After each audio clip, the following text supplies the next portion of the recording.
basicamente porque não interessa ao governo Lula qualquer perspectiva de oposição e vem os sindicatos dos contabilistas. Essa história, nós precisamos fazer esse debate. Agora, há momentos e momentos diferenciados do debate. Por exemplo, a questão da judicialização que aqui foi trazida tem que ser denunciada. Se utilizar de um instrumento que, na realidade, nós somos contrários ao imposto sindical, nós somos pela auto-organização financeira, e esse imposto é colocado numa direção de arrebentar a organização dos trabalhadores, isso tem que ser denunciado. Isso tem que ser denunciado. Isso tem... Agora, esta denúncia não pode colocar para baixo do tapete o debate da organização dos trabalhadores. São coisas distintas. E penso que nós temos que ter essa maturidade política para compreender essa questão. E eu me lembro quando a Conceição dizia, que a Esther aqui do Rio dizia, olha, nós estamos num buraco. No Rio ninguém vai para o sindicato. De fato, no caso do Rio de Janeiro, sequer teve discussão da transição, diferentemente de São Paulo. Em São Paulo, essa discussão não passa por quê? Sabe como foi rearticulado o Sindicato de Assistentes Sociais de São Paulo? Foi rearticulado há 2 anos atrás, pela Ana Maria Martins, 3 anos, Ana Maria Martins, deputada estadual do Partido Comunista do Brasil, durante o momento em que a categoria se reuniu para a luta do serviço social escolar, e embora a gente seja contrário lá atrás, que a gente tinha que ter 2/3 da categoria para filiar, sair correndo a carta sindical, agora meia dúzia, você resolve rapidamente. E esse sindicato em São Paulo, o sindicato fantasma, portanto essa questão não está colocada para nós em São Paulo. Em São Paulo nós estamos preocupados em fortalecer, em tirar o sindicato cidadão da mão da burocracia petista e da articulação sindical. Nós estamos preocupados com os previdenciários e judiciários que vêm do processo de greve. Por que eu estou trazendo esses dois exemplos? Porque nós não podemos fazer uma discussão generalizada, como se fosse tábula rasa no Brasil inteiro. Se fizermos assim, estamos ferrados. Agora, se ouvirmos as discussões e as questões concretas apresentadas em cada estado, vinculando a conjuntura e vinculando a perspectiva de organização dos trabalhadores, nós, sem dúvida alguma, estaremos avançando. Não podemos fazer uma discussão única. Uma outra questão que foi levantada aqui, que eu acho que é muito importante, é a questão dos mandatos. Na ANAS nós já discutíamos, não é?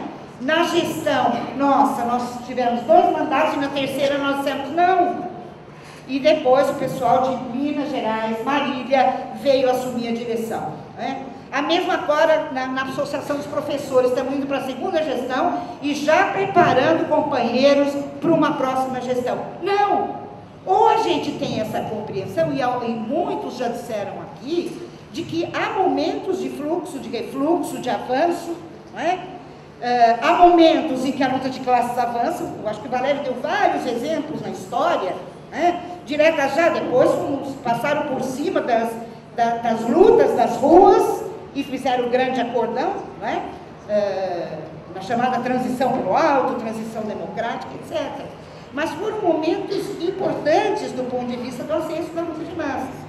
Então, penso que para o próximo período, o que pode, eu acho que essa questão nós temos que nos trazer, o que pode trazer o campo de combate, de luta dessa categoria, que vem historicamente numa perspectiva de organização, de autonomia e de independência sindical, que tem uma radicalidade, porque a realidade radicaliza a pobreza, a miséria e a destruição da própria vida, que se colou durante um período grande, e é importante que se diga isso, ao petismo, lá atrás da sua fundação, e que teve que se descolando à medida que efetivamente deveria se garantir autonomia e independência, e que com que dureza fazer uma crítica dura ao partido que construímos, assim como a Central, mas ter essa clareza de que hoje ela não, de hoje, eu já digo, já de algum tempo, ela representa aí os interesses do capital. Ou seja, como trabalhadores e com os trabalhadores, a pergunta que eu faço, estamos com disposição de retomada, de aprofundamento, de organização e de luta, não só para auxiliar a nossa organização, mas está num processo de auxiliar a luta de classes nesse país e da sua necessidade histórica, essa questão nós temos que nos fazer.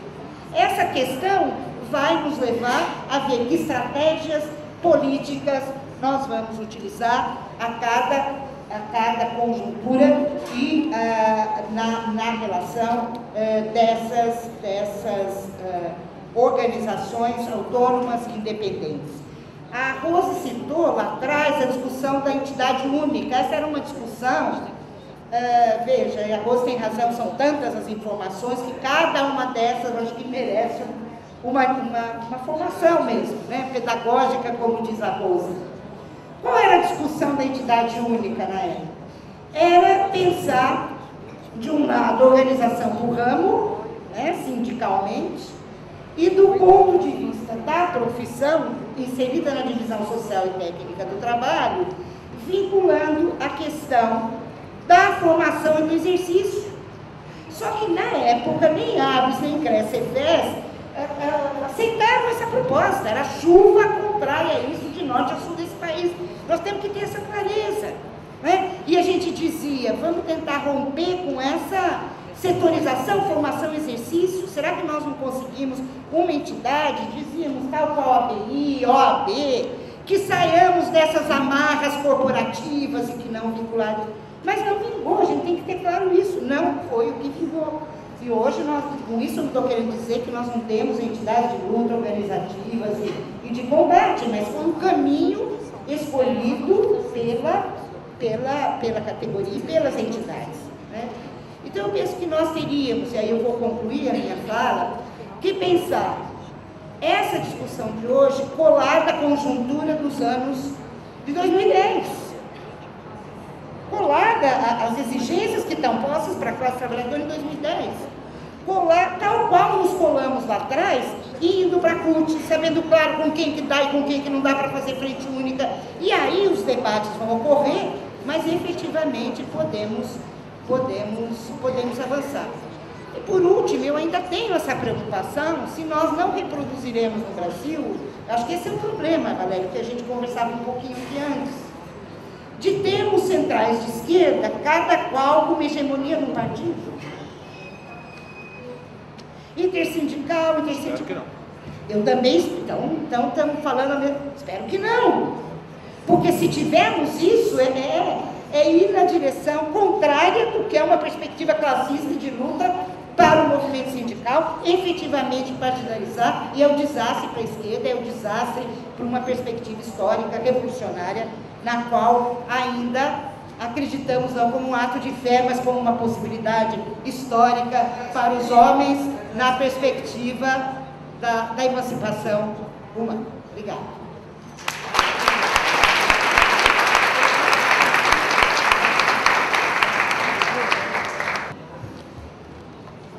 Quando nós fizemos as CPEs no Rio, a CPEs era uma comissão, era nada assim, a gente quem chegava, falava, quem chegava, votava, nós não tínhamos nenhum tipo de estrutura, a não ser a decisão que aquela reunião tomava para avançar a luta da categoria. Era isso, a CPEs era isso.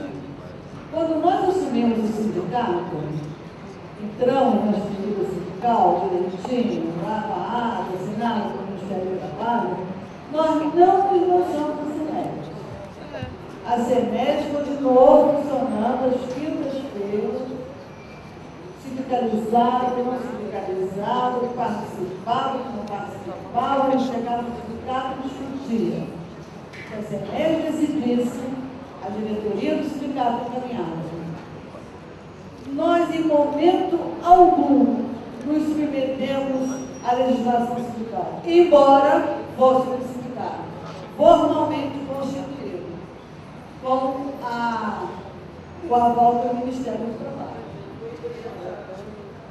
Quando a gente chega na ANA e a gente pensa a federação, toda a estrutura da federação, que expulsava do interior dela grande parte da organização sindical da categoria, nós construímos a ANAS, uma organização nacional, e todo o território nacional essa categoria estava organizada.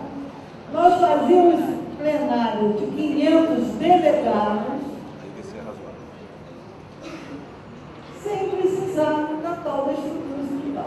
óbvio que nós não tínhamos o dinheiro que a federação tem, porque a federação tem, além da participação do sindicato, ela entra numa cota, né? No posto sindical, tem um 20%, 10%.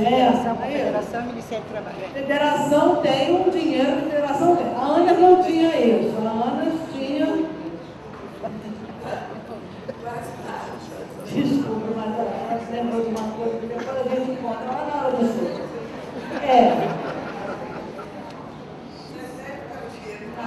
Lembrou com ele. O que acontece? Nós funcionamos perfeitamente e organizamos a categoria como um todo. Então, quando a Fênix vai e tenta, quando a Fênix vai e tenta ferir, como a companheira falou, os recursos do CETES, na verdade, sim.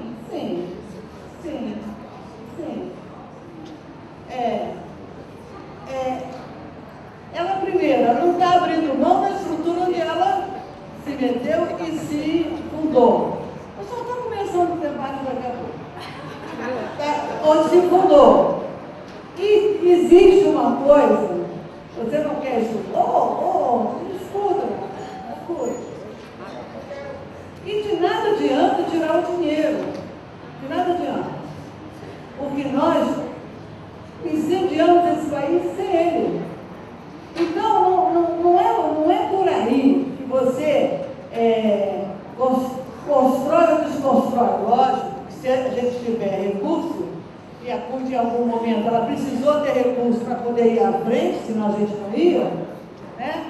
Porque a gente dormiu muito no chão, mas a gente, hoje eu não dormiria mais, eu estou muito idosa para isso. Mas cima de carteira.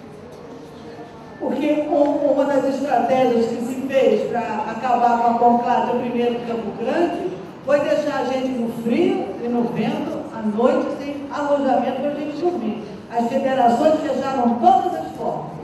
Nós não tínhamos alojamento, a não ser o PCdoB e o PCB. E a delegada, né? Bom, mas nós... Não, a gente falava pela livre ocupação. Pela livre ocupação, na noite foi acordada, nós construímos a CUT. Naquele momento nós construímos a ProCUT. De qualquer forma, o que vale é a questão da participação na categoria, é a questão da organização independente, é a questão da vontade da gente construir as coisas. Se a gente tiver isso, a gente vai fazer. Se a gente não tiver, vai ficar meio mais ou menos por aí. Agora, a entidade que se fez, já que é isso, já que elas nos representam, querendo nós ou não, eu acho que a saída, ou que a boa perspectiva, é que a gente entre nela, que transforme ela do jeito que a gente quer que ela funcione. Porque é isso que precisa, é isso que vai dar a direção. Da mesma forma do CETES, dos CREs, dos sindicatos e a FENA. Porque não adianta ninguém ficar dando conselho, ninguém está dando palpite na direção política do outro. Porque o outro, na sua direção política, só faz o que ele quer. Para poder interferir nisso, a gente tem que ter a mobilização e a participação e estar lá dentro, transformar por dentro. Não tem absolutamente outra saída. E quando se a gente quiser entrar e fazer com que essas entidades nos representem, é só a gente se organizar, é só a gente jogar. Logicamente vai ter embate, vai ter problema. Do mesmo jeito no Sindicato do Rio, nós fomos expulsos. A gente não, porque um dia a gente foi lá e abriu o fichário e a gente foi expulso. Quando a gente foi para os médicos, dos arquitetos, dos engenheiros, a gente cada semana fazia reunião da CETES num sindicato diferente. E a categoria